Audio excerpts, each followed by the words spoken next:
الحمد لله وكفى وسلام على عباده الذين اصطفى أما بعد فأعوذ بالله من الشيطان الرجيم بسم الله الرحمن الرحيم وما من دابة في الأرض إلا على الله رزقها ويعلم مستقرها ومستودعها كل في كتاب مبين أما بعد والله أعلم بأسرار كتابه فقال النبي صلی اللہ علیہ وسلم بلغوا عنی ولو آیہ رواہ البخاری۔ عزیز سامعین کرام، گزشتہ درس کے اندر حلال رزق اور اعمال کی قبولیت کے حوالے سے بیان ہوا تھا، اور اس سے پہلے قربانی کی قبولیت کی بنیادی شرائط پہ بات ہوئی تھی۔ تو یہ سارے بیانات ایک دوسرے کے ساتھ متصل ہیں۔ وہاں قربانی کی قبولیت کی بنیادی شرائط میں بھی یہی اصول تھا کہ اللہ تبارک و تعالیٰ صاحب تقوی لوگوں کی قربانی کو قبول فرماتے ہیں، اور بنیادی طور پر جو رزق ہو، اللہ جل شانہ حکم دیا یا ایھا الذین آمنوا، اے صاحب ایمان لوگو، انفقوا من طیبات، تو خرچ کرو اے مومنو، خرچ کرو کس میں سے؟ من الطیبات ما کسبتم۔ تو عزیز سامعین کرام، آج کا موضوع بھی اسی حوالے کی اگلی کڑی ہے، اور اس کا عنوان ہے حصول رزق میں توکل علی اللہ اور حرص اور طمع کا علاج۔ عزیز سامعین کرام، یہ بات اٹل ہے اور بنیادی ہے کہ انسان، ایک مسلمان کی دعا اور عبادت رزق حلال کے بغیر قبول نہیں ہوتی۔ قبولیت کا معیار کیا چیز ہے؟ رزق حلال ہے۔ دو بنیادی چیزیں لازم و ملزوم ہیں، اور افسوس یہ ہے کہ ان پر آج ہماری توجہ نہیں ہے۔ عبادت کی قبولیت کا پہلا معیار اور شرط عقیدہ ہے۔ اگر ایمان درست نہیں ہوگا، عقیدہ درست نہیں ہوگا، تو کوئی عبادت قابل قبول نہیں ہوگی۔ اس لیے کہ جس آدمی کی ایمان میں کفر ہو، اللہ تعالیٰ کی صحیح معرفت نہ ہو، یا شرک ہو یا الحاد ہو، وہ فطرتاً نیکی کرے گا، اللہ کی رضا کے لیے وہ نیکی نہیں کرے گا۔ اس حوالے سے فرمایا کہ پہلے ایمان درست ہو۔ اور آج آپ دیکھ لیں اس بچے کچے معاشرے میں ایمان پہ کتنی محنت ہو رہی ہے، بلکہ لوگ تو ایمان پہ بیان بھی پسند نہیں کرتے۔ وہ کہتے ہیں بس آپ جو ہے نا باقی عنوانات پہ بات کریں، ایمان پہ بات نہ کریں۔ آج کل ایک طریقہ ہے مثال آڈینس کو کھینچنے کا، وہ یہ ہے کہ ہیومینٹیزم پہ بات کریں، وہ سارے خوش ہو جاتے ہیں۔ کوئی نظریاتی بات کریں، عقیدے کی بات کریں، تو پھر وہ جو ہے ان کے منہ لال ہو جاتے ہیں۔ یہ بڑی ایک افسوسناک بات ہے کہ بھائی عقیدہ کے بغیر کوئی عبادت قابل قبول نہیں ہے۔ عقیدے کے بعد بنیادی طور پر دوسری قبولیت اعمال کی شرط یہ ہے کہ کوئی اعمال صالح، بدعات چھوڑیں، بدعات تو ویسے قبول نہیں ہوتی، بلکہ ان کا تو گناہ ہے ثواب کی جگہ، وہ تو دین کے اندر اضافہ، دین کو اس کی شکل کو بھی خراب کرنا ہے، وہ تو جرم ہے۔ شریعت کے معاملے میں تو صرف شریعت الہی جو ہے وہ کار فرما ہوتی ہے، اور اس کی جزیات کلیات تک صرف اللہ تعالیٰ کی ہستی ہی کا حکم چلتا ہے، کسی اور کی کوئی حیثیت نہیں کہ کوئی دین بنائے۔ نبی کریم صلی اللہ علیہ وسلم دین پیش کرنے والے تھے، دین کو بتانے والے تھے، دین کو بنانے والے نہیں تھے، دین اترا تھا۔ تو ایمان پہلی ضرورت ہے، دوسری ہے رزق حلال۔ آج کل ہم معاشی طور پر پورا مسلم معاشرہ یا پاکستان آپ دیکھ لیں، معاشی ابتری کا شکار ہے اور ہر کوئی پریشان ہے۔ تو رزق حلال جو ہے جہاں ایمانداری اب دیکھنے کو نہیں ملتی، آٹے میں نمک کے برابر ہے۔ تو یہ بھی ہمارے لیے المیہ ہے، رزق حلال بڑا ضروری ہے۔ آج کل مذہبی جماعتیں، مذہبی لوگ بھی جو ہے اس بات کو نہیں کہتے ہوتے یہ کاروبار ہے اور یہ عبادت ہے، بلکہ وہ رزق حرام سے جو ہے وہ عمرے بھی کر رہے ہیں، حجیں بھی کر رہے ہیں، اور پتہ نہیں کیا کیا کر رہے ہیں۔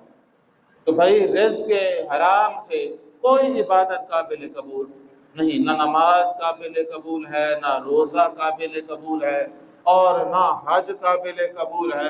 کوئی چیز، کوئی آدمی مسجد کی خدمت کرتا ہے تو کیا وہ اس کا رزق حلال ہے؟ تو رزق حلال سے کرنی چاہیے۔ تو آج کا تو کوئی معیار ہے نہیں، بس جو ہے نا اندھی ایک سسٹم چل رہا ہے۔ تو عزیز سامعین کرام، ایک ایمان کو قابو رکھیں، دوسرا رزق حلال۔ جو آدمی ایمان کو قابو رکھتا ہے وہ حقوق اللہ ادا کرتا ہے، جو رزق حلال کو قابو رکھتا ہے وہ حقوق العباد پورے کرتا ہے، انسانوں کا حق نہیں کھاتا۔ تو عزیز سامعین کرام، آج ہم ایک قدم مزید گہرائی میں اتریں گے اور یہ دیکھیں گے کہ آخر وہ کون سی بیماری ہے جو ایک انسان کو، ایک مسلمان کو حرام کھانے پہ جو ہے وہ، اور رشوت لینے پہ، اور ڈنڈی مارنے پہ، اور دوسروں کا حق غصب کرنے پہ مجبور کرتی ہے۔ وہ کون سی چیز ہے؟ تو وہ بیماری دراصل یہ ہے کہ مستقبل کا خوف، کہ ابلیس قرآن مجید کے فلسفہ میں انسان کو برائی پہ جو وہ چلاتا ہے اس کا ایک مستقل اور بڑا ہتھیار ہے کہ انسان کو مستقبل سے ڈرانا، مستقبل کا خوف۔ کل کیا بنے گا، کل کیا ہوگا، کل میرے پاس کیا ہوگا؟ تو وہ مستقبل کا خوف، غربت کا ڈر، اسے ڈر ہوتا ہے غربت کا، اور مال کی نہ ختم ہونے والی بھوک۔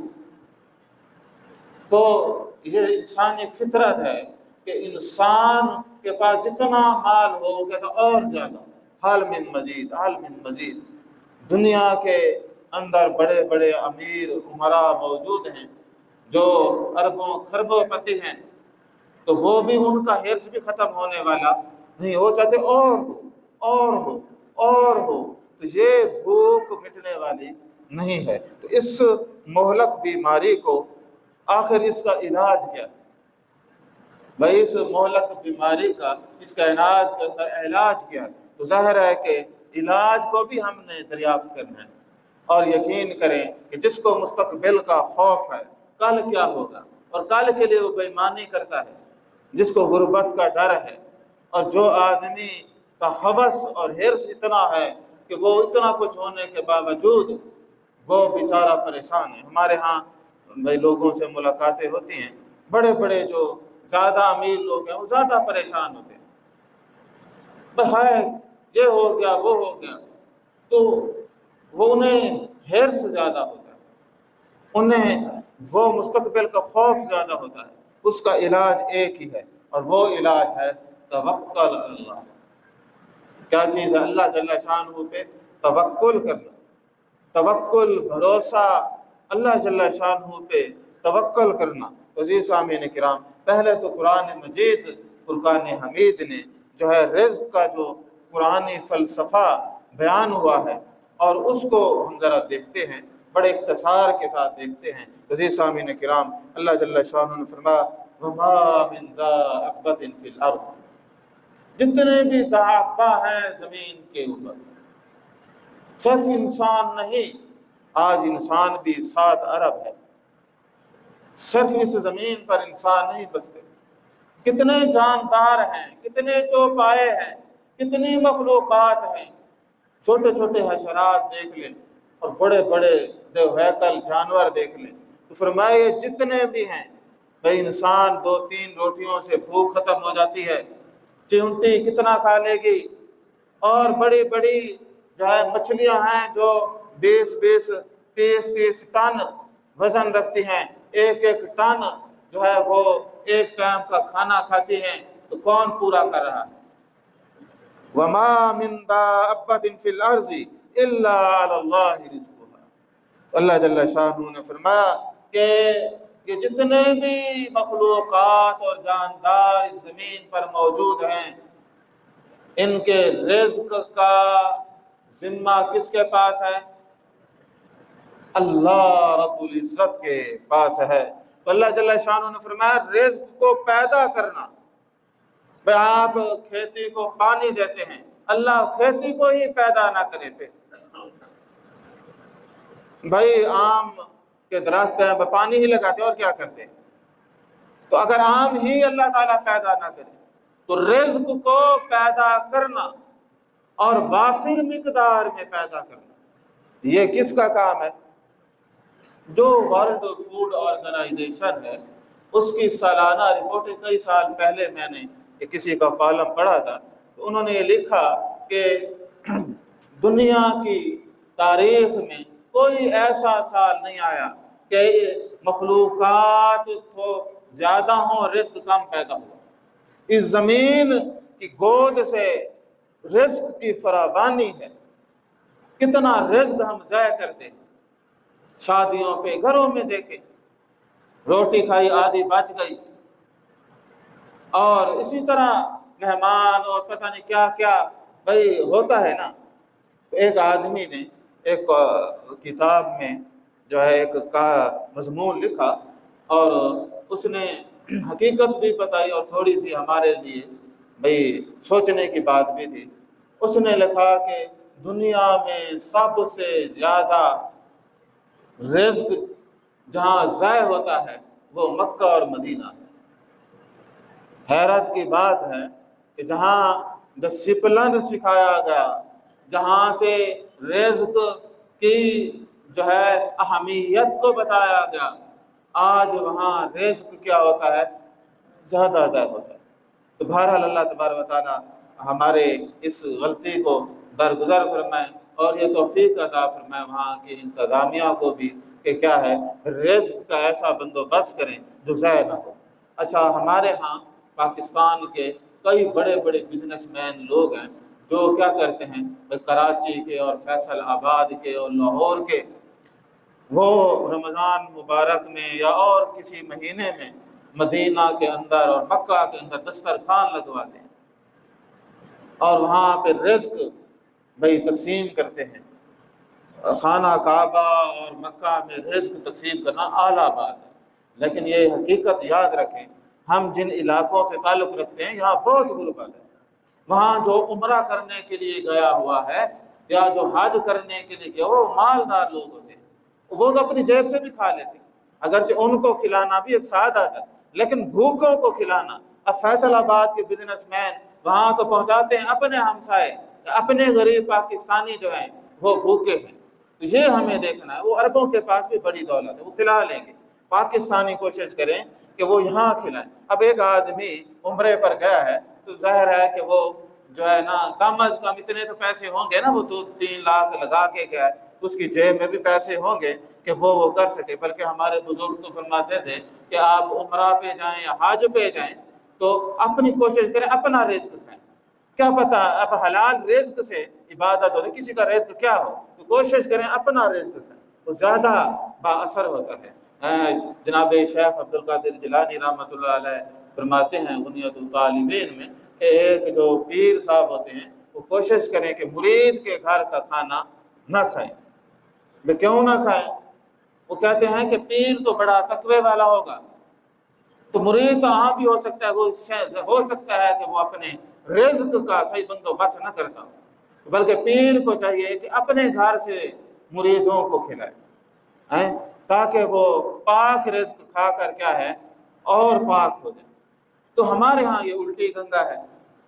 تو کہنے کا مطلب یہ ہے کہ یہ رزق حلال، یہ ساری چیزیں تو بھائی ہمیں بھی چاہیے کہ ہم مکہ اور مدینہ اور فلاں یہ وہ، یا پھر ہم کوئی دن تعین کر لیتے ہیں کہ فلاں دن ہم تقسیم کریں گے، دیکھیں تو یار غریب کو آج ضرورت ہے آج پوری کر دو۔ اور ایسا ہے تمام پر ایک آدمی ہے مثال، اس نے ایک اہتمام کیا دعوت کا، اس نے نا 15-20 لاکھ روپے لگا دیے، آدھا شہر کھانا کھانے چلا گیا، لیکن انہوں نے کھایا ایک ٹائم کا کھانا، بھائی چاول کھا لیے ایک ٹائم کے، اگر وہ 15 لاکھ روپے کا راشن لے لیتا اور وہ راشن ایک ایک مہینے کا گھروں میں دیتا تو 100-200 گھر جو ایک مہینہ کھاتے اور وہ حقدار بھی ہوتے۔ تو ہمیں رزق جہاں کمانے میں احتیاط کی ضرورت ہے، وہاں خرچ کرنے میں بھی ایک اہتمام کے ڈسپلن کی ضرورت ہے، تاکہ حقدار جب بھی ہم خرچ بھی کر رہے ہیں تو ہمیں ثواب بھی زیادہ ملے۔ تو حقدار تک تو ہمارے ہاں دعوتیں ان چیزوں پہ زیادہ پیسے لگاتے ہیں، شو شاپے یا دکھاوے پہ، جس طرح میں نے پچھلے جمعے بھی تھوڑا عرض کیا کہ قربانی تو ادھار لے کے بھی کر لیتے ہیں دکھاوے، لیکن زکوٰۃ نہیں دیتے، کیونکہ زکوٰۃ دینے سے عزت نہیں بڑھتی، اور بڑا بکرا کرنے سے تو پھر شریکوں کو بھی آگ لگتی ہے۔ تو اس لیے پھر وہ ہم ان چیزوں کو زیادہ دیکھ رہے ہیں۔ عزیز سامعین کرام، تو بات دور تلک چلی گئی ہے۔ تو اللہ تعالیٰ نے رزق کا ذمہ لیا ہے، اللہ تعالیٰ نے فرمایا کہ ہمارے ذمہ رزق ہے، تو رزق ہر سال بڑھتا ہے۔ اور وہ ایک بڑی کمپنی نیسلے، اس کے بارے میں کسی جگہ لکھا ہوا تھا کہ یہ سالانہ اربوں روپے کا فوڈ خریدتے ہیں، گندم خریدتے ہیں، اور یہ بحری جہاز بھر کر سمندر میں ڈال دیتے ہیں کہ تاکہ دنیا کے اندر قلت رہے، چیزوں کی قلت ہو، اور تاکہ ہماری پروڈکٹ جو ہے اور بکے۔ تو اپنا وہ پرافٹ مہنگی چیزوں سے کیا کر لیتے ہیں، تو پالیسی ہوتی ہے، جس طرح یہ دودھ خریدتے ہیں، دنیا جہان کا رتی دودھ بھی یہ خرید لیتے ہیں، پھر وہ اپنی جگہ وہ جو بھی اس کے ساتھ کریں تو ان کو زیادہ بہتر پتہ ہے، پھر وہ ڈبل قیمت پہ لوگوں کو بیچتے ہیں اور اس کی غذائیت کی مقدار کو بھی کم کر دیتے ہیں۔ بھائی جو فل غذائیت ہوتی ہے تو وہ اس میں سے نکال کے اور اتنی غذائیت رکھ دی جو معمولی سی، تاکہ کوئی بندہ اس سے فائدہ اس سے حاصل نہ کرے۔ تو بہرحال یہ موضوع دور کہیں نہ چلا جائے۔ عزیز سامعین کرام، رزق کا ذمہ کس کے ہے؟ اللہ رب العزت کے ذمے ہے، اور فرمایا کہ وَيَعْلَمُ مُسْتَقَرَّهَا وَمُسْتَوْدَعَهَا كُلٌّ فِي كِتَابٍ مُبِينٍ۔ تو فرمایا کہ جس اللہ کے ذمے رزق ہے، فرمایا کہ وہ جانتا ہے کہ وہ کہاں ٹھہرتا ہے، کہاں سونپا جاتا ہے، یہ سب کچھ کتاب مبین کے اندر لکھا ہوا ہے۔ عزیز سامعین کرام، اللہ جل شانہ نے یہ واضح بات بتائی، اور یہاں دو بنیادی باتیں تھیں، دو چیزیں واضح تھیں، ایک رزق اور دوسری عبادت۔ اور اللہ تبارک و تعالیٰ نے فرمایا رزق ہمارے ذمے ہے اور عبادت تمہارے ذمے ہے۔ اب عبادت کی ذمہ داری انسان کے ہے، مگر انسان کی نادانی اور عالمیہ دیکھیے کہ جو کام اللہ نے اپنے ذمہ لیا ہے، یعنی رزق، انسان اس کی فکر میں ہلکان ہو رہا ہے اور ڈپریشن کا شکار ہے، راتوں کی نیندیں حرام ہو چکی ہیں، اور جو کام انسان کے ذمے لگایا عبادت، اس سے وہ مکمل غافل ہے۔ عزیز سامعین کرام، آخر اس سے بچیں گے کیسے؟ تو جہاں ایک توکل کی تعلیم دی گئی کہ انسان اللہ جل شانہ پر توکل کرے، وہاں یہ بات بھی بتائی گئی، فرمایا کہ تم توکل کے ساتھ ایک بیماری بھی ہے جس کا نام حرص اور طمع ہے۔ تو فرمایا کہ حرص کیا ہے؟ جو مل گیا اس پر شکر ادا نہ کرنا۔ تو انسان کی یہ خرابی، جو رزق ملا ہے اس پر شکر ادا نہ کرنا، اور جو نہیں ملا اسے ہر جائز و ناجائز طریقے سے پورا کرنے کی کوشش کرنا اور اس کی آگ میں جلنا۔ تو فرمایا کہ جو دیں اس پر قناعت نہیں، اس پر شکر نہیں، حالانکہ اللہ جل شانہ نے فرمایا لَإِن شَكَرْتَ لَأَزِيدَنَّكُمْ، اگر تم شکر ادا کرو گے، صرف ڈکار مار کے الحمدللہ کہنا نہیں، بلکہ اللہ تعالیٰ کی نعمتوں کا دل سے شکر ادا کرنا، اور ان نعمتوں کا جو ہے اللہ تعالیٰ کی بندگی کر کے اس کا جو ہے شکر ادا کرنا، یہی مقصود ہے۔ تو عزیز سامعین کرام، پھر دنیا کا مال اس سمندر کے کھارے پانی کے مطابق ہو جاتا ہے، جو سمندر کا پانی انسان کی آگ نہیں بجھاتا۔ جتنا پیے گا آگ پیاس اور بھڑکے گی۔ کہ بندہ کڑوا پانی پی لے سمندر کی جھاگ والا تو پیاس اور بڑھے گی۔ نبی کریم صلی اللہ علیہ وسلم نے اس آدمی کا نقشہ کچھ یوں بیان فرمایا: لو کان لابن آدم وادیان من مال لا لابتغى ثالثا ولا يملأ جوف ابن آدم الا التراب۔ عزیز سامعین کرام، اللہ جل شانہ کے پیغمبر صلی اللہ علیہ وسلم نے فرمایا اگر ابن آدم کو 2 وادیاں دولت کی دے دیں، خزانے کی دے دیں، تو وہ کہے گا کہ تیسری بھی ہو۔ اگر پہاڑ ہوں بڑے بڑے تو وادی اتنی بڑی ہو، اور انسان کی زندگی تو تھوڑی ہے، دولت کتنی ہے، ایک پہاڑ سونے کی ہو تو کتنی دولت ہے۔ تو فرمایا ہاں ان کو 2 وادیاں دے دیں سونے کی تو اسے سکون نہیں آ جاتا کہ تیسری بھی ہو۔ اور آگے فرمایا کہ یہ جو ابن آدم کا ہے پیٹ، اس کو صرف قبر کی مٹی بھر سکتی ہے۔ اس کے جو ہوس کا پیٹ ہے وہ کون سی چیز بھر سکتی ہے؟ ہاں، اس کی بھوک کو کون سی چیز مٹا سکتی ہے؟ قبر کی مٹی۔ عزیز سامعین کرام، جب انسان حرص کا شکار ہو جاتا ہے تو اس کا سکون کیا ہو جاتا ہے؟ ختم ہو جاتا ہے، اور وہ محل کے نرم و بستر پر بھی لیٹ کر اس کو سکون نہیں آتا۔ وہ سکون کون سی چیز لینے نہیں دیتی؟ وہ ہوس ہے، وہ حرص ہے جو پھر اسے سونے نہیں دیتی، اور وہ حرص انسان کو اندھا کر دیتی ہے۔ پھر اسے یہ نظر نہیں آتا جو مال وہ سمیٹ رہا ہے وہ یتیم کا حق ہے، غریب کا حق ہے، کس کا حق ہے؟ وہ بہن کی وراثت بھی کھا جاتا ہے، وہ مزدوروں کا پسینہ بھی وہ اس کا حق ادا نہیں کرتا، تو کسی کا بھی وہ خوف نہیں کرتا۔ جس طرح ہمارے ہاں ایک سرمایہ دارانہ نظام ہے، دولت مند اور دولت مند ہو رہا ہے، غریب اور غریب ہو رہا ہے، اور لوگوں کا بھرپور استحصال ہو رہا ہے، انہیں کسی کا کوئی خوف نہیں ہوتا ذرا بھی، اور وہ لوگوں کی آہیں بھی ان کے اوپر اثر نہیں کرتی۔ انہیں ایک ہی فکر ہے کہ بینک بیلنس کیسے بڑھے ہمارا۔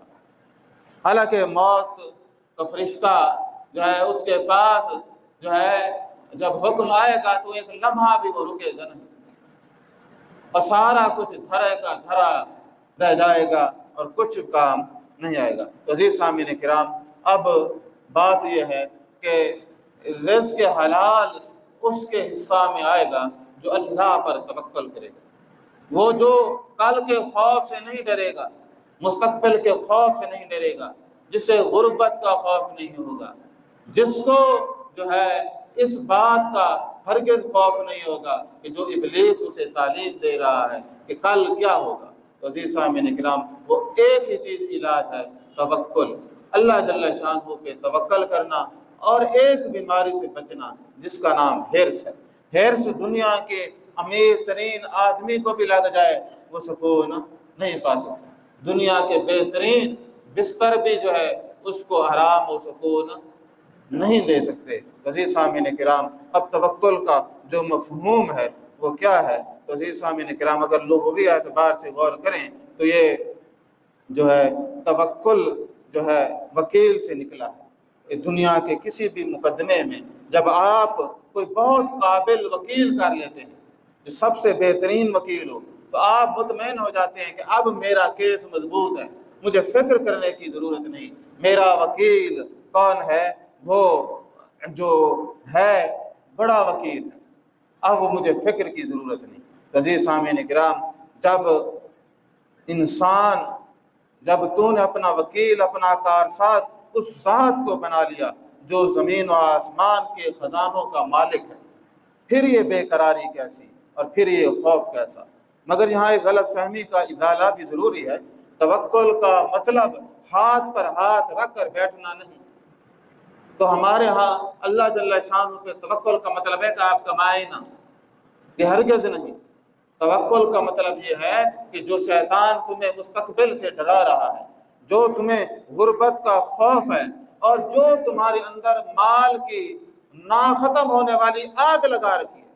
انسان اگر کھلے دل سے سوچے کہ میرے اوپر سر کے اوپر چھت ہے، سونے کے لیے بستر ہے، اور میرے پاس آج اتنا رزق موجود ہے، میں ساری زندگی مجھے ایک دن فاقہ نہیں ہوگا، تو پھر پریشان کس چیز کا؟ تو ابلیس پریشان کرتا ہے، وہ مستقبل کے جو ہے وہ ڈراتا ہے، اور وہ جب انسان توکل کی نعمت سے دور ہوتا ہے تو حرص کی آگ دنیا کے امیر ترین شخص کو کیا کر دیتی ہے؟ وہ پریشان کر دیتی ہے۔ تو انسان توکل کو بھی کرے تو جناب عمر رضی اللہ تعالی عنہ سے ایک واقعہ جو ہے وہ منسوب ہے، فرمایا کہ کچھ لوگ مسجد میں بیٹھے تھے، تو وہ ہر وقت بیٹھے رہتے تھے، کہتے کہ ہم متوکل ہیں، یعنی ہم نے توکل کیا ہوا ہے۔ آپ نے فرمایا کہ تم متوکل نہیں متواکل ہو، بلکہ بوجھ بننے والے ہو۔ آسمان سے کبھی سونے اور چاندی کی بارش نہیں ہوتی۔ اللہ پر توکل کا مطلب ہے ہاتھ پاؤں بھی چلانا۔ جناب نبی کریم صلی اللہ علیہ وسلم نے فرمایا لو انکم تتوکلون علی اللہ حق توکلہ لرزقکم کما یرزق الطیر تغد خماسا وتروح بطانا۔ فرمایا کہ اگر تم اللہ پر اس طرح توکل کرے جس طرح توکل کا حق ہے، جس طرح توکل کا کیا ہے؟ حق ہے، فرمایا کہ وہ تمہیں ایسے رزق دے گا جیسے پرندوں کو رزق دے گا۔ آپ دیکھ لیں کہ پرندے بارش ہو، طوفان ہو، ہوا ہو، بعض پرندے تو گھونسلے بھی نہیں بناتے، ان کے ہاں نہ تجوریاں ہیں نہ کوئی رزق ذخیرہ کا انتظام ہے۔ ہر روز وہ رزق کی تلاش میں نکلتے ہیں، ہر روز وہ رزق پا کر ہی واپس لوٹتے ہیں، اور صبح خالی پیٹ نکلتے ہیں، شام کو پیٹ بھر کے وہ واپس لوٹتے ہیں۔ تو عزیز سامعین کرام، تو یہ جو مستقبل کا خوف ہے نا، دل سے نکالیں، اللہ پہ بھروسہ رکھیں، اور اس پریشانی سے نکلیں کہ رزق دینے والا حی القیوم ہے، وہ رزق دے گا۔ بے جا ٹینشن آج کل ایک انسانی المیہ ہے، ڈپریشنیں، نوجوان ہیں تو وہ ایک طرف عیاشی کرتے ہیں، قناعت اختیار نہیں کرتے، دوسری طرف ڈپریشن کا شکار ہیں، پریشانیوں کا شکار ہیں، اونچے اونچے خواب دیکھتے ہیں۔ لیکن آج کی معاشی صورتحال تو گمبھیر سے گمبھیر ہے، اس میں انسان اللہ پر بھروسہ رکھ کے محنت کرے، اور فرمایا کہ تم اس طرح بھروسہ رکھو جس طرح پرندوں کو بھروسہ ہے۔ آسماناتے ویکھتے سہی پنچھی کی پہ کردے نے، نہ او کردے رزق ذخیرہ تو نہ او بھوکے مردے نے، انسان ہی کردے رزق ذخیرہ تو انسان ہی بھوکے مردے۔ تو پنچھی تو بھوکے نہیں مرتے، آپ دیکھ لیں وہی اڑتے ہیں، اور یہ شہد کی مکھی اڑتی ہے تو سینکڑوں میل سفر کرتے دن میں، سینکڑوں میل، لیکن کبھی شہد کی مکھی کو گندگی پہ نہیں دیکھا ہوگا۔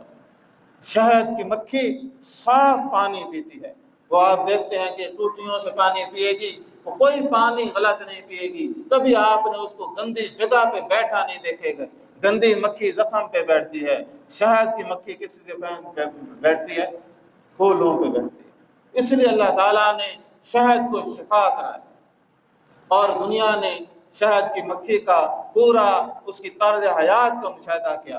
ایک کتاب ہے، اس کا نام ہنی ہے غالباً، یا بی ہے ہارون یحییٰ کی کتاب، اس کا اردو میں بھی ترجمہ ہے، مختلف لوگوں نے لکھا ہے۔ تو شہد کی مکھی پہ ایک فرانسیسی آدمی نے ایک تجربہ لکھا، اور وہ ویڈیو میں نے بھی خوش قسمتی سے دیکھی کئی سال پہلے۔ تو وہ فرانس کے اندر ہوٹل ہیں، وہاں پہ شراب عام ہے، تو وہ شراب میں جیسے پیتے ہیں تو تھوڑے تھوڑے گلاس میں بچ جاتی ہے۔ تو اس آدمی نے آبزرو کیا کہ مکھیاں پانی پینے آتی ہیں تو کوئی غلطی سے شراب پی لے، تو شہد کی مکھی اگر غلطی سے شراب پی لے تو وہ دوسری مکھیوں سے مار دیتی ہے، یعنی وہ خراب رزق ہے نا، تو وہ کیا کرتے اس کو مار دیتی ہیں۔ پھر وہ کتاب کے اندر میں نے پڑھا تھا، کہتے ہیں کہ جب آپ کسی چھتے کو دیکھیں تو آپ نیچے دیکھیں کہ مکھیاں کوئی مری پڑی ہوں گی، تو جب وہ اندر داخل ہونے لگتی تو ان کی چیکنگ ہوتی ہے، کوئی چیز خراب کھائی ہوئی مکھی کو اندر داخل نہیں ہونے دیتے۔ کہنے کا مقصود یہ ہے کہ رزق جو ہے وہ انسان اللہ پہ بھروسہ رکھے۔ شہد کی مکھی سینکڑوں نہیں، بعض اوقات وہ ہزاروں کلومیٹر کا سفر کر کے صرف کیا ہے وہ پھول ہی کا رس پیے گی، کبھی گندے پانی کا پانی نہیں پیے گی، گندی چیز پہ نہیں بیٹھے گی۔ مومن بھی ایسا ہے۔ تو فرمایا کہ نبی کریم صلی اللہ علیہ وسلم نے فرمایا کہ جب کوئی پرندہ رات کو بھوکا نہیں سوتا، اور میں تو کہتا ہوں ہم سب بڑے خوش قسمت لوگ ہیں۔ میرے مشاہدے میں نہیں کوئی ایسا دن گزرا ہے کہ آپ کے سر کے اوپر چھت نہ ہو یا آپ کو فاقہ آ گیا۔ کوئی ہے بھئی ایسا بندہ جس کو فاقہ آیا؟ ویسے کوئی بندہ لیٹ سویر ہو جائے اور بات ہے۔ تو اللہ تعالیٰ کا کتنا فضل ہے کہ ہم 2-3 ٹائم کھانا کھاتے ہیں۔ بلکہ میں اگر کچھ یوں کہوں کہ ڈاکٹروں سے اکثر انسان یہ جاتا ہے تو وہ ہمیشہ یہی کہتے ہیں یہ چیز نہ کھائیں، یہ نہ کھائیں، یہ نہ کھائیں۔ ہماری بیماریاں بھی اوور ایٹنگ کی وجہ سے، زیادہ کھانے کی وجہ سے۔ جب انسان کی عمر زیادہ ہوتی ہے نا، کھاتے ہی زیادہ ہے، وہ پھر ڈاکٹر کا خدا کا نام لو، یہ چیز نہ کھاؤ، یہ کھاؤ، اس میں جو ہے یورک ایسڈ زیادہ ہے، اس میں فلاں چیز زیادہ ہے، مقدار گھٹ اور کم کرو۔ تو بھائی اللہ کا کتنا شکر ہے، ہم کوئی افریقی نہیں ہے کہ ہمیں بیماریاں ہمارے کم خوراک کی وجہ سے، بلکہ ہمیں تو بیماریاں ہی زیادہ کھانے کی وجہ سے ہوتی ہیں۔ تو رزق اللہ کے ذمے ہے۔ تو عزیز سامعین کرام، ہمیں بھی جو ہے جس طرح ایک پرندہ اپنے رب پر توکل کرتا ہے، اپنے رب پر بھروسہ رکھتا ہے، تو یہ اللہ کی ہستی پر بھی توکل اور بھروسہ رکھنا چاہیے۔ عزیز سامعین کرام، حرص ایک جان لیوا بیماری ہے۔ جس طرح مثلا ابھی گرمی کا موسم ہے، بجلی نہ ہو تو بیٹھنا بھی تھوڑا مشکل ہو جائے گا نا، تو زیادہ گرمی ہوگی تو اور زیادہ مشکل۔ تو انسان کے لیے یہ ظاہری چیزیں بھی مشکل ہوتی ہیں۔ بعض اوقات اس کی قلب کے اندر کوئی ایسی بیماریاں ہوتی ہیں جو اسے ہر وقت ڈپریشن کا شکار کرتی ہیں۔ اس میں ایک جان لیوا بیماری حرص ہے۔ اور یہ یاد رکھیں، حرص نہیں ہوگا سکون ہی سکون ہوگا۔ خواہشات انسان کو کیا کہتے ہیں؟ بے قرار کرتے ہیں۔ راضی رہے بشر جو غریبی کے حال میں، پائے مزہ پلاؤ کا ارہر کی دال میں۔ اور اس لیے اللہ جل شانہ نے فرمایا وَمَنْ أَعْرَضَ عَنْ ذِكْرِي فَإِنَّ لَهُ مَعِيشَةً ضَنْكًا۔ اور جو اللہ تعالیٰ کی یاد سے غافل ہوتا ہے اس کا دل کی دنیا برباد کر دیتے ہیں۔ ایسا خواب اس کے اوپر ڈال لیں گے کہ انسان اس کو پورا کرنے کے لیے ایسے تڑپے گا جیسے کوئی غریب بھوکا تڑپ رہا۔ اور دنیا کی حقیقت یہ ہے، ہلاکو خان جب فوت ہوا تو وہ سارے بر اعظموں یا اس بر اعظم سے لے کر چائنا، عرب، سارے تقریباً دنیا کے ایک بڑے حصے پر حکومت کرنے والا تھا۔ حسرتوں کی ایسی اتنی دولت اور طاقت کے باوجود حسرتوں نے اس کا ایسا گردن کو دبوچا کہ اسے خودکشی کرنی پڑی۔ یعنی آپ کے پاس دولتوں کے بھنڈار ہوں، طاقتوں کے وہ آپ کے پاس ایک ایسے معاملہ ہو کہ کسی کے پاس نہ ہو، لیکن حسرتیں کیا کرتی ہیں؟ انسان کو دبوچ لیتی ہیں۔ تو اس کا ایک ہی علاج ہے کہ حرص کا علاج ہے قناعت۔ فرمایا کہ قناعت کا مطلب ہے کہ اللہ کی تقسیم پر راضی رہنا۔ تو یہ بڑی بات ہے، جو نعمتیں اللہ نے مجھے دی، آپ کو دی اور کسی کو دی، تو ان کو دیکھے تو صحیح۔ اللہ نے صحت دی، عمر دی، اولاد دی، عزت دی، رزق دیا، کبھی جو ہے بھوکا نہیں سویا، سر پہ اوپر چھت دی اور زندگی کی وہ تمام ضروریات دی، اور جو انسان کو زندگی گزارنے کے لیے مطلوب ہیں۔ تو فرمایا قناعت کا مطلب یہ ہے کہ اللہ کی تقسیم پر راضی رہنا۔ اور مومن کی یہ شان ہے کہ وہ اللہ پر راضی رہتا ہے۔ اللہ جل شانہ پر راضی رہنا بہت ضروری ہے۔ تو ایک مشہور تابعی، ہر کوئی واقف ہے، جناب حسن بصری رحمۃ اللہ علیہ، کسی نے پوچھا کہ آپ کے مزے ہیں کہ آپ کی زندگی میں اتنا سکون اور طمانینت کیسے ہے، کہ آپ کی زندگی میں سکون کیسا ہے؟ تو انہوں نے کمال کی 4 بنیادی باتیں بیان فرمائی۔ انہوں نے کہا کہ میں نے جان لیا کہ میرا رزق کوئی اور نہیں کھا سکتا، تو اب میرا دل مطمئن ہو گیا۔ یعنی مجھے یہ معلوم ہو گیا جو اللہ نے میرے لیے رزق رکھا ہے وہ کوئی کھا نہیں سکتا، اس لیے اب میں مطمئن رہتا ہوں میرا رزق کسے ملے گا؟ مجھے ملے گا۔ اور فرمایا کہ یہاں صرف یہ رزق نہیں، فرمایا کہ وہ ہم رزق قریب، اور ہم تمہیں دنیا میں بھی رزق دیتے ہیں، آخرت میں بھی کیا ہے؟ ہم جو ہے تمہیں رزق دیں گے۔ تو انسان ایک بات کا یقین کر لے کہ اس کا رزق کوئی کھا نہیں سکتا، بلکہ وہ جب فوت ہوتا ہے تو اس کی جائیداد کا بڑا حصہ پیچھے ہی رہ جاتا ہے اور وہ آگے چلا جاتا ہے۔ رزق وافر ہوتا ہے لیکن کھانے والا باقی نہیں رہتا، تو رزق کی کمی نہیں ہوتی۔ عزیز سامعین کرام، تو انسان پہلا یقین یہ کر لے میرے حصے کا رزق مجھے ملے گا، تو یہ اطمینان کر لے گا تو پھر وہ اس کی زندگی سکون سے گزرے گی۔ دوسرا یہ ہے کہ میں نے جان لیا کہ میرا عمل یعنی میری عبادت کوئی اور نہیں کر سکتا، تو میں خود اس میں مشغول ہو گیا۔ کوئی آدمی کسی اور کی عبادت کر سکتا ہے؟ آج جمعہ ہے اور آپ جو ہے 2 دفعہ جمعہ پڑھ لیں اور میں نے اپنے بھائی کا پڑھ لیا یا والد کا پڑھ لیا، ایسا ہو سکتا ہے؟ کوئی آدمی کسی اور کی عبادت نہیں کرتے، سارے غلط طریقے، ان کی کوئی شرعی حیثیت نہیں ہے، بس بعض اگر کوئی رستے بنائے اور نکالے گئے ہیں، اور یہ سارے خرافات ایصال ثواب کے ہوں یا جتنے بھی ہوں، یہ صرف خرافات ہیں اور بدعملیاں ہیں۔ حقیقتاً کوئی آدمی کسی اور کا جو ہے وہ عمل نہیں کر سکتا، اور اس کے مرنے کے بعد چند پیسوں کی رشوت اس کی نماز کا کفارہ نہیں ہو سکتی۔ یہ بات یاد رکھیں، یہ جتنے انہوں نے چکر چلائے ہیں کچھ بھی نہیں ہو سکتا۔ مثلا آپ جمعہ نہ پڑھیں، 200 روپیہ مسجد میں دے دیں تو جمعہ ہو جائے گا؟ تو ایسے تو نہیں ہے۔ تو بھئی جو عبادت ذمہ وہ کرنا پڑے گی۔ اب روزہ فرض ہے، ایک آدمی روزہ نہ رکھے 8 رکعت نفل نہیں کرے، آپ 8 رکعت نفل اس روزے کا مداوع کر سکتے ہیں؟ ہرگز نہیں کر سکتے۔ روزے کی جگہ روزہ، نماز کی جگہ نماز، زکوٰۃ دینے کی باری ہو تو زکوٰۃ نہ دے، کیا میں روزہ رکھ لیتا ہوں، ہو جائے گی ادا۔ کوئی عمل کسی اور کا متبادل بھی نہیں ہو سکتا۔ تو کوئی ایک کجا کہ کوئی آدمی کسی اور کا عمل کرے، کوئی ہے کہ میں کہوں کہ اگلے جمعہ میں نہیں ہوگا بھائی جو ہے میرے حصے کی نماز فلاں آدمی پڑھے، ایسا کوئی ہو سکتا ہے؟ ایسا نہیں ہو سکتا۔ تو بھائی عبادت کا یہ یقین کر لیں کہ آپ کا عمل آپ کے کام آئے گا۔ تو انسان کو چاہیے کہ جس طرح وہ چاہتا ہے کہ میری اس دنیا میں عزت و تکریم ہو، اس کا یہ کوشش ہونی چاہیے کہ آخرت میں بھی مجھے عزت سے اٹھایا جائے۔ جہاں میں نے دنیا میں اپنا ایک سٹینڈرڈ اور سٹیٹس بنایا ہے، تو آخرت میں بھی یہ نہ مجھے جوتے مار کے اٹھائیں، تو پھر فائدہ ہے جہاں سارے دیکھ رہے ہوں گے، فیملی بھی ہے، غیر بھی ہیں، شریک بھی ہے، اپنے بھی ہیں، پرائے بھی ہیں، پورا جہان دیکھ رہا ہے۔ اس وقت وہ جوتے کھائے تو فائدہ کیا ہے دنیا میں اتنا سٹیٹس بنانے کا؟ عزت تو ساری نکل گئی۔ اس کے لیے ضروری ہے کہ وہ کیا کرے، وہ عبادت میں مشغول رہے۔ اور تیسری بات انہوں نے یہ کہی کہ میں نے جان لیا کہ اللہ مجھے ہر وقت دیکھ رہا ہے، تو مجھے اس کے سامنے گناہ کرتے ہوئے حیا آنے لگے۔ جب ہر وقت انسان اللہ کے سامنے ہے، اور آپ نے فرمایا الحیاء من الایمان، حیا جو ہے ایمان میں سے، وہ گناہ جو انسان اللہ تعالیٰ کی حیا میں چھوڑ دے، اس کو چھوڑنا اتنی بڑی عبادت ہے، کمال ہے۔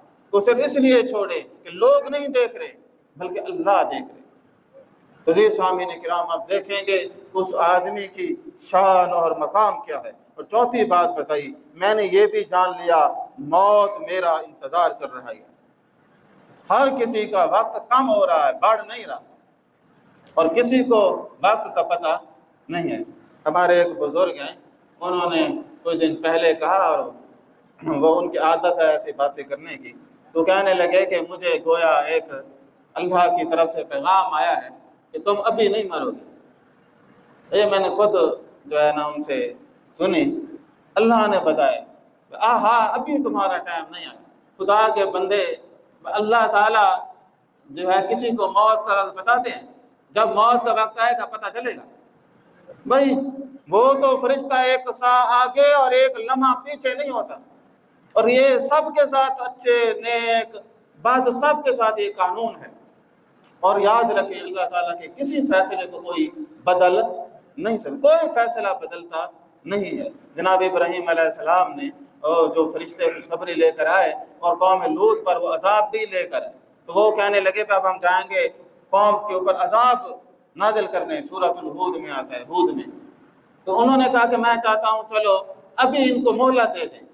اور فرشتوں نے کہا کہ جب اللہ تعالیٰ کو کوئی فیصلہ ہوتا ہے نا تو وہ بدلتا، لا تبدیل لکلمات اللہ، لا تبدیل لسنت اللہ، نہ اللہ کی کوئی بات بدلتی ہے، سنت ہوتا ہے طریقہ، نہ اللہ تعالیٰ کو کوئی طریق بدلتا ہے۔ اور اسی طرح فرمایا کہ اللہ جل شانہ کا جو حکم ہوتا ہے فلا یشرک فی حکمہ احدا۔ عزیز سامعین کرام، نیک لوگوں کی باتیں بھی کیا ہے ہمارے لیے کتنی کامیابی کا معاملہ ہے کہ اب رزق جو ہے کوئی کھا نہیں سکتا، اور دوسری بات بتائی کہ میرے عمل کی جگہ کوئی اور عمل نہیں کر سکتا، عمل بھی خود کرنے کا ذمہ اٹھایا، اور میں نے یہ جان لیا کہ جو ہے اللہ دیکھ رہا ہے، تو میں اس کے سامنے حیا سے پیش آؤں۔ اور یہ مجھے بھی معلوم ہوا موت میرا انتظار کر رہی ہے۔ نبی کریم صلی اللہ علیہ وسلم نے یہ ادب المفرد کے اندر ایک دعا ہے وہ بیان فرمائی، فرمایا کہ اے پروردگار، جو رزق تو نے مجھے دیا ہے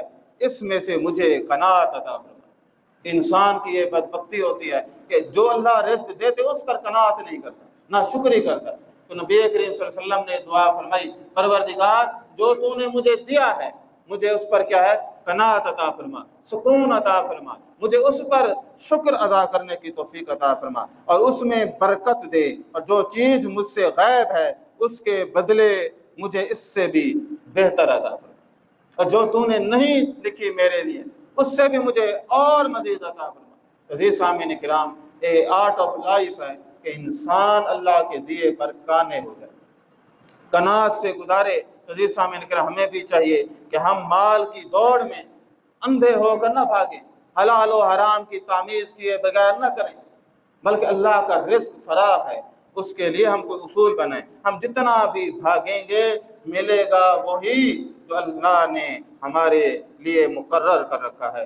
فرق صرف اتنا ہے کہ آپ ہر حرص کے پیچھے بھاگیں گے تو آپ مال تک تو پہنچ جائیں گے، لیکن انسان اس سے ذلیل و خوار بھی ہوگا، اور غلط راہ سے مال حاصل کرنا کیا ہے۔ جہاں جہاں اللہ جل شانہ نے فرمایا وَمِمَّا رَزَقْنَاهُمْ يُنْفِقُونَ، اللہ نے حلال مال کی اپنی ذات کی طرف نسبت فرمائی اور فرمایا کہ میرے حلال میں سے خرچ کرتے ہیں۔ تو عزیز سامعین کرام، آج کی ساری نشست کا خلاصہ یہ چند باتیں ہیں کہ انسان رزق حلال اس وقت تک جو ہے کما نہیں سکتا جب تک اس کے اندر ہوس نہ نکلے، حرص نہ نکلے، اور اس کے بعد وہ اللہ تبارک و تعالیٰ پر کامل توکل نہ کرے۔ اور توکل کیا ہے؟ فرمایا کہ 3 چیزوں سے بچ کے رہنا۔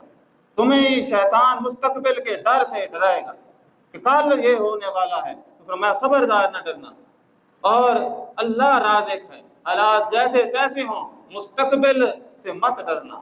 دوسرا بات یہ بتایا کہ فرمایا کہ صرف غربت کا ڈر، شیطان انسان کو ہمیشہ ہر اچھائی کے سامنے یا ہر بےایمانی کرانے پہ یہ کہتا ہے غربت آ جائے گی۔ فرمایا کہ یہ امیری اور غریبی شیطان کے حق اختیار میں نہیں، نہ انسان کے اختیار میں ہے، یہ رب کے اختیار میں ہے۔ اور دوسرا یہ دولت کی نہ ختم ہونے والی بھوک، تو انسان کے بارے میں آپ صلی اللہ علیہ وسلم نے فرمایا 2 وادیاں اسے سونے کی دے دیں تو پھر بھی یہ کہے گا تیسری بھی ہو، جبکہ اس کو زندگی گزارنے کے لیے تو تھوڑا سا بھی کافی تھا۔ تو عزیز سامعین کرام، حرص اور ہوس سے بچیں، اللہ تعالیٰ پر توکل کریں، جو اللہ نے رزق دینا ہے وہ ملے گا۔ اب آپ نے یہ کچھ دیکھ کرنا ہے کہ میں نے حلال سے حاصل کرنا ہے یا حرام سے حاصل کرنا ہے۔ اور اس فلسفہ میں چونکہ ہمارے ہاں علماء کرام اس پر زیادہ توجہ نہیں دیتے، 2 بنیادی چیزیں ہیں جس سے عبادت قطعاً قابل قبول نہیں، ایک غلط عقیدہ اور دوسرا حرام رزق۔ یہ ایسی 2 آفتیں ہیں کہ کسی آدمی کا عقیدہ خراب ہو کوئی عبادت قابل قبول نہیں،